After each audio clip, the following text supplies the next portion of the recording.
मंच पर आसी, क्योंकि बहुत सारे लोग हैं और मुझे 5 मिनट दिए हैं, इसीलिए नाम नहीं लूंगी, मेरा समय चला जाएगा।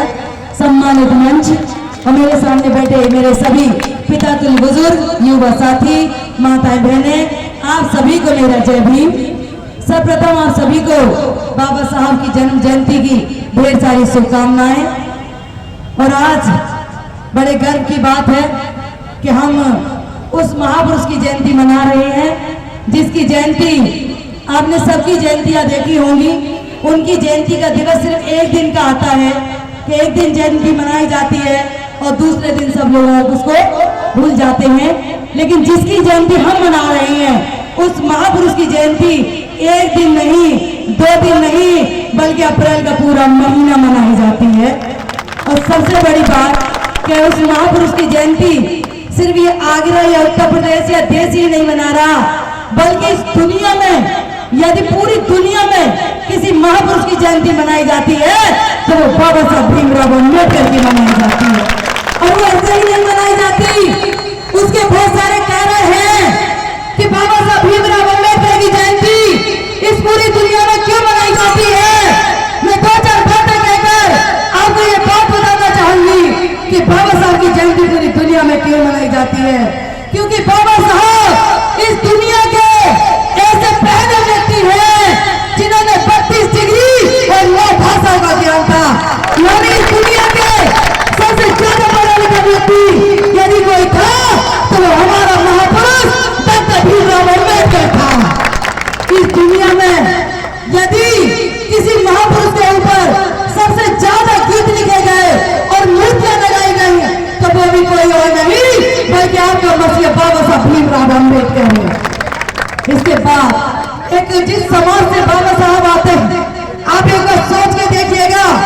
कि जिस समाज से बाबा साहब आते हैं वो ऐसा समाज था जिस समाज को सदियों से पढ़ने का अधिकार ही नहीं मिला, कि जिस समाज को सदियों क्या हजारों सालों तक पढ़ने का अधिकार नहीं मिला। और जब एक व्यक्ति को, मात्र एक व्यक्ति को पढ़ने का अधिकार मिला तो वो इतना पढ़ा कि दुनिया का सबसे ज्यादा पढ़ा लिखा व्यक्ति बन गया। कितने रिकॉर्ड बाबा साहब के नाम है कि इस देश में कोलंबिया यूनिवर्सिटी में जाके देखना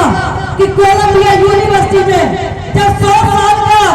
ये सर्वे किया गया कि इस कोलंबिया यूनिवर्सिटी में, जो यूनिवर्सिटी दुनिया की एक ऐसी यूनिवर्सिटी है कि सबसे ज्यादा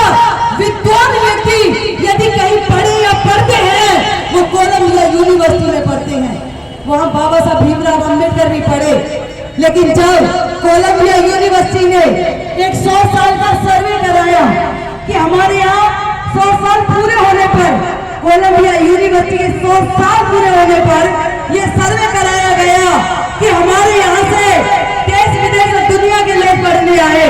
लेकिन हम ये सर्वे करें कि इन देश विदेश से आए हुए लोगों में सबसे ज्यादा विद्वान व्यक्ति इस कोलंबिया यूनिवर्सिटी में कौन पढ़ने आया, तो आपको गर्व करना चाहिए कि उस कोलंबिया यूनिवर्सिटी में भी 100 साल के विद्यार्थियों में भी यदि सबसे ज्यादा पढ़ा लिखा व्यक्ति और विद्वान विद्यार्थी यदि कोई निकला तो हमारा मसीहा बाबा साहब भीमराव अम्बेडकर निकले। हमारे आज भी कोलंबिया यूनिवर्सिटी में उनके नाम एक और रिकॉर्ड है कि एक साल में 16,000 किताब आज तक अगर किसी ने पढ़ी है तो वो बाबा साहब भीमराव अम्बेडकर ने पढ़ी है। 8 साल की पढ़ाई कोलंबिया यूनिवर्सिटी की, ये आगरा यूनिवर्सिटी की नहीं, दुनिया की सबसे अच्छी यूनिवर्सिटी कोलंबिया यूनिवर्सिटी की 8 साल की पढ़ाई को 2 साल 3 महीने में कोई पूरा करने वाला विद्यार्थी पैदा हुआ तो वो भी डॉक्टर भीमराव अम्बेडकर पैदा हुआ। जिस समाज ने लोगों को पढ़ने का अवसर नहीं दिया, उस समाज से निकल के जो व्यक्ति निकला और वो इतना पढ़ा कि दुनिया का सबसे पढ़ा लिखा व्यक्ति बन गया। और आज जिन लोगों की समाज में बाबा साहब से पहले जिन्हें पढ़ने की ठेकेदारी थी कि वही पढ़ सकते थे और पढ़ा सकते थे, लेकिन आज देखिए कि कोलंबिया यूनिवर्सिटी में यदि किसी की प्रतिमा लगी हुई है तो आपके बाबा साहब भीमराव अम्बेडकर की लगी हुई है। और उसमें क्या लिखा हुआ है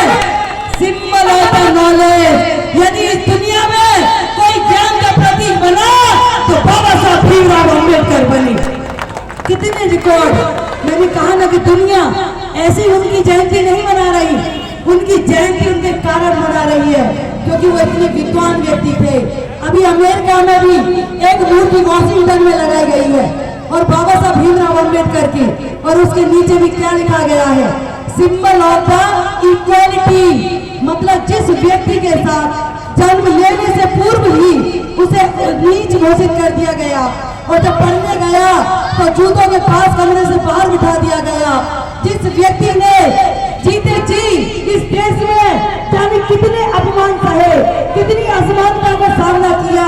जिसे समानता से कभी देखा नहीं गया, आज वो व्यक्ति दुनिया में यदि कोई देखता है कि समानता का कोई प्रतीक है तो बाबा साहब भीमराव अम्बेडकर है।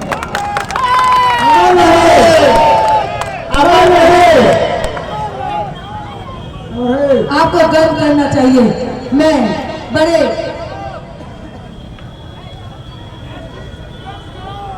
ये समाज आज जितनी भी हलचल आपको नजर आ रही है ना, आप राजनीतिक तौर पर चाहे कहीं भी हो, क्योंकि वो एक षड्यंत्र हो सकता है, लेकिन बाबा साहब ने कहा था कि हमें राजनीतिक समानता से पहले हमें सामाजिक समानता चाहिए।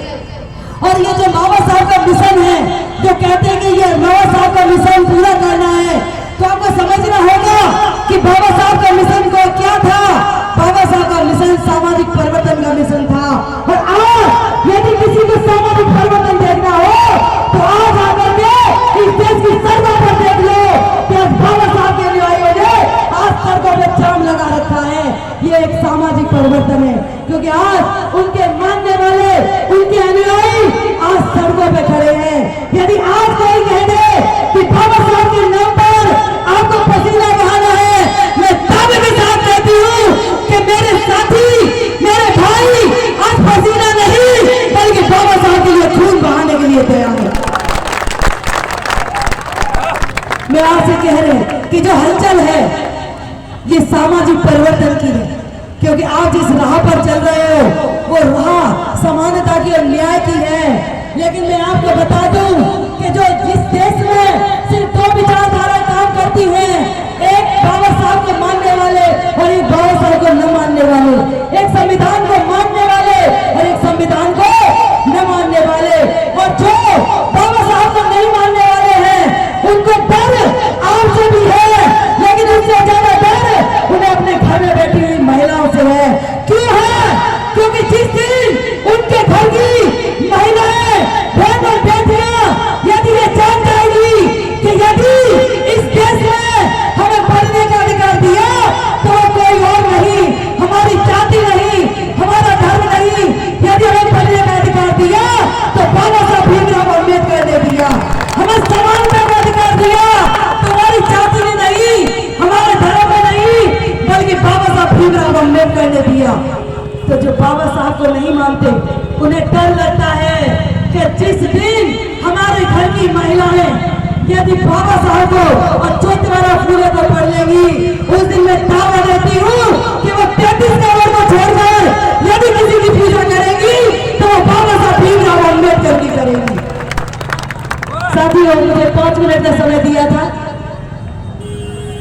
अभी कहा कि थोड़ा सा समय और है, तो मैं आपसे यही कहना चाहती हूँ साथियों कि जो बाबा साहब ने सामाजिक परिवर्तन की लड़ाई लड़ी, उस लड़ाई के लिए आपको कोई युद्ध नहीं करना, तो भी तलवार नहीं चलानी, क्योंकि बाबा साहब ने जब अपनी हजारों सालों की गुलामी को जो काटने का काम किया तो कर्म के आधार पर किया। तो साथियों, आपको भी सामाजिक परिवर्तन की लड़ाई में यदि सबसे ज्यादा अग्रणी हथियार कोई बनाना है तो अपनी शिक्षा को बनाना है, क्योंकि बाबा साहब ने कहा था कि शिक्षा वो शेरनी का दूध है जो पिएगा वो दहाड़ेगा। और बाबा साहब ने कहा था कि मैं मूर्तियों में नहीं हूँ, मुझे मूर्तियों में मत खोजो, मैं तो किताबों में हूँ, मुझे पूजने की नहीं बल्कि मुझे पढ़ने की जरूरत है। तो साथियों, आप पढ़िए, बच्चों को पढ़ाइए और अपने घरों में आप पूजा घर मत बनाइए, लेकिन एक लाइब्रेरी जरूर बनाइए, और उस लाइब्रेरी में आप नौकरी कैसे पानी है, कंपटीशन कैसे पास करना है, क्लास में फर्स्ट कैसे आना है, वो किताबें रखिए। लेकिन आधी किताबें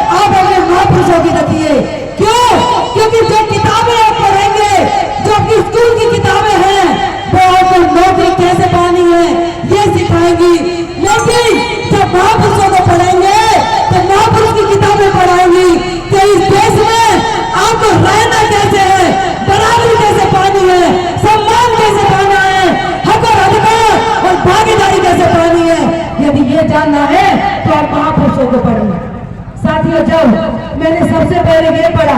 कि अमेरिका को आजाद होने के बाद, क्योंकि जब अमेरिका आजाद हुआ, जो कि आज सबसे बड़ी ताकत समझा जाता है कि जब अमेरिका आजाद हुआ था तो वहां की महिलाओं को वोट का अधिकार नहीं मिला और उन महिलाओं को कम से कम 150 साल 144 साल